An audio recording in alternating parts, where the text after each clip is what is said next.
Welcome to the Did Augustine Hold to Transubstantiation debate.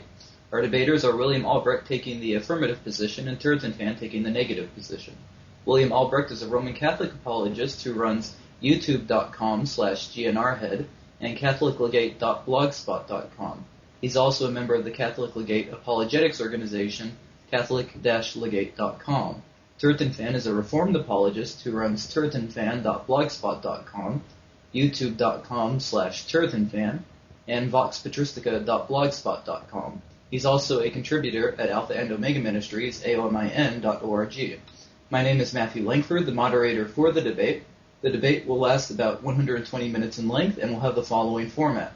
Affirmative constructive 20 minutes, negative constructive 20 minutes, negative cross-examination of affirmative 20 minutes, affirmative cross-examination of negative 20 minutes, negative re-cross-examination of affirmative 10 minutes, affirmative re-cross-examination of negative 10 minutes, negative conclusion 10 minutes, affirmative conclusion 10 minutes. Now we begin with the first affirmative constructive by Mr. Albrecht. Mr. Albrecht, you have 20 minutes. You may begin when you're ready.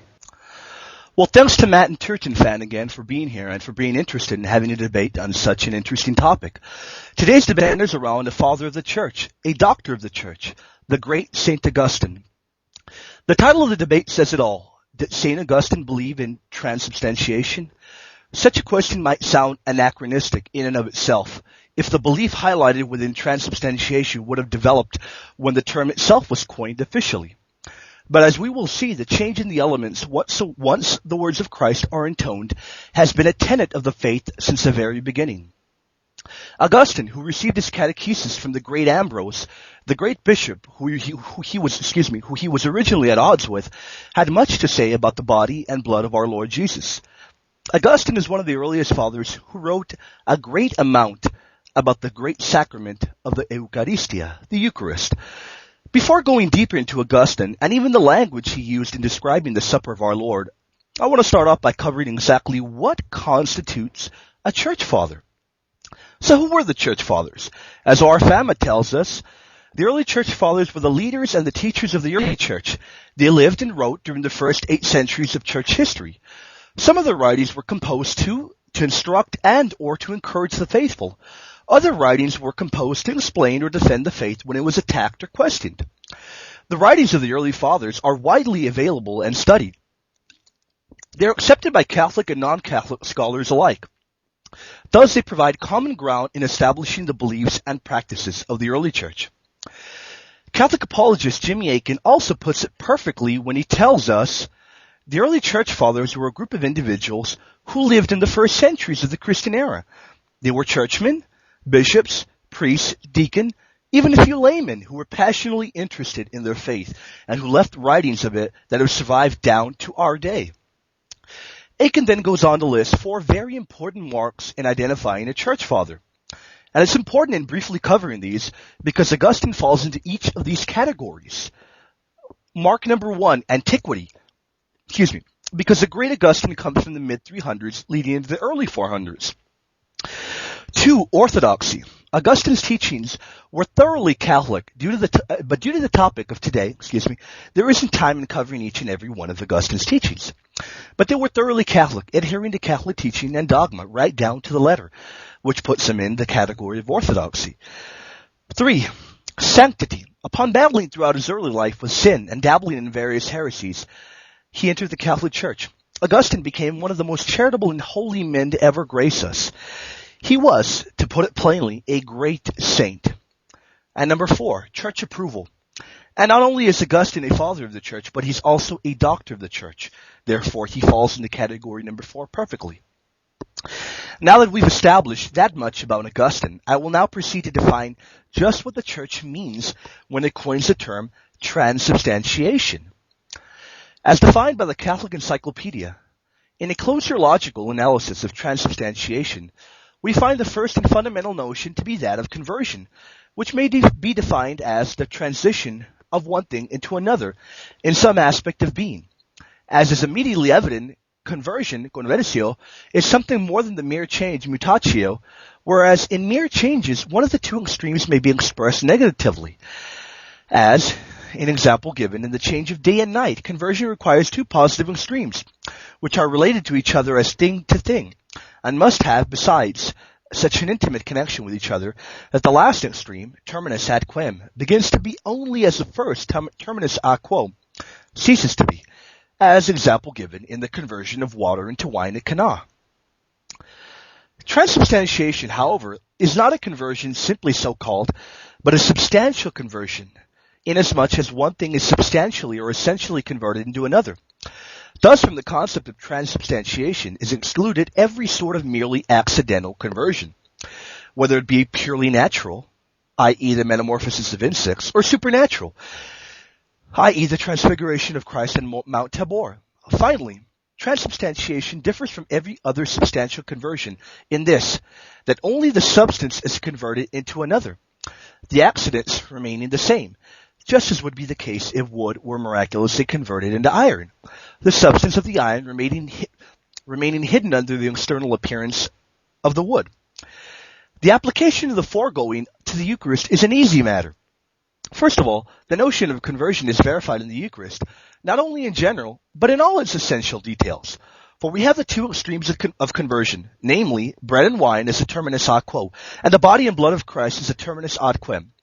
Furthermore, the intimate connection between the cessation of one extreme and the appearance of the other seems to be preserved by the fact that both events are the results, not of two independent processes, as example given annihilation and creation, but of one single act, since, according to the purpose of the Almighty, the substance of the bread and wine departs in order to make room for the body and the blood of Christ. Lastly, we have the commune tertium in the unchanged appearances of bread and wine, under which appearances of pre-existent Christ assumes a new sacramental mode of being, and without which his body and blood could not be partaken of by men. That the consequence of transubstantiation as a conversion of the total substance is the transition of the entire substance of the bread and wine into the body and blood of Christ is the express doctrine of the Church defined at the Council of Trent. But to put things in a clearer manner, we've got to be absolutely clear as to how the Church reaches its conclusion, its teaching on transubstantiation. We must be clear that the Catholic Church doesn't interpret the conversion in our Lord's Supper based on Aristotelian concepts. The Church arrives in its teaching of transubstantiation from the basis of the explicit teaching of the Scriptures and the early Fathers, who used many terms to explain the conversion of the elements into the actual body and blood of Christ. In fact, it is a flawed and mistaken assumption to assume that the Church would rely on outdated philosophical concepts in order to reach its conclusion on the body and the blood of our God. In the 1950 encyclical from the great Pope Pius XII, entitled Humani Generis, the Pope reiterates that the teaching underlying transubstantiation does not hinge upon Aristotelian concepts. It is clear that this teaching is the closest manner in which we can understand this great mysterion, this great sacrament of the Holy Eucharist, and thus it is logically employed. We now move on to what the great Augustine had to say about this mysterion, about this sacrament. But before going on to the passages in which Augustine shows this unambiguous, clear, literal interpretation of the bread and wine or the body and blood of Christ, we will begin by examining a few of the passages from Augustine that Protestants trumpet as indications that Augustine did not hold to a literal interpretation of our Lord's body and blood. One of the first quotes that I want to cover, and I'll cover it briefly, because I don't have enough time to read the whole thing, reads, "To what purpose do you make ready teeth and stomach? Believe and you have already eaten."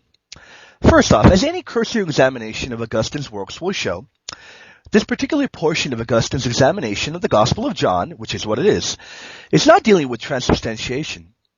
As I pointed out before in various articles I've written and videos I've done, this is well before the passages which speak of the trogon, which speak of the actual eating of his flesh, the portion where the Church believes in a literal interpretation on the verses.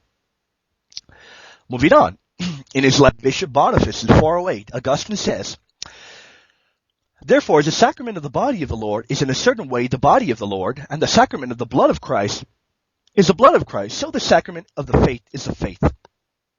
Believing is nothing else than having faith." So, is this verse, and I'm not saying my good friend and opponent Turretinfan is saying that this verse disproves transubstantiation, but many from his camp have trumpeted such. So does this verse prove that Augustine held to a figurative or a symbolic or some type of interpretation of transubstantiation that in turn denied the Catholic doctrine? Well, he tells us. Thus the apostle says, in regard to the sacrament of baptism, we are buried with Christ. This is further on. Augustine tells us in the same writing. We are buried with Christ by baptism into death. He does not say we have signified our being buried with him, but we have been buried with him. He has therefore given to the sacrament pertaining to so great a transaction no other name than the word describing the transaction itself. Thus, as we can see, Augustine is of the mindset that sacraments are named with the actual name of the action or substance that they stand for, or representan, because they are not just significations.